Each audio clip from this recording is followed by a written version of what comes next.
America? Tom Hand here with Americana Corner. Today we're discussing the Southern Continental Army. To restore a presence in the South following the fall of Charleston, Congress named General Horatio Gates, a weak officer but politically well-connected, as a new Southern commander. Gates inherited a small but well-trained group of Continental soldiers led by General Baron Johannes de Kalb, a very capable French officer who had been fighting for the American cause since 1777. This army, based near Greensboro, North Carolina, was comprised of 1,400 Continentals from some of the Army's best regiments, veteran fighting men from Delaware and Maryland, under the stellar leadership of Colonels John Howard and Otho Williams.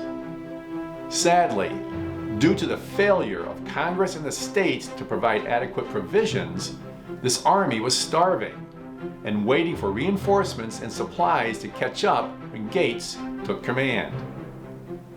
Gates was anxious to strike the Brits and was advised by veteran officers like Francis Marion to travel through rebel-held Salisbury and Charlotte, where supplies were plentiful. Gates ignored this advice and advanced on a more direct route, but with few provisions.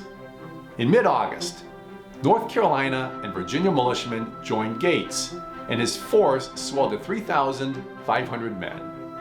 Unfortunately, most of the militia had never fired a shot in battle. After 17 straight days of marching, and living chiefly on a half-pound of flour per day and green apples and peaches, this tired, hungry army halted 13 miles north of Camden. Meanwhile, just down the road, Lord Charles Cornwallis and 2,300 trained and experienced redcoats were waiting. The two armies would soon square off with disastrous results for the American cause. Next week, we will discuss the Battle of Camden. Until next time, may your love of country lead you.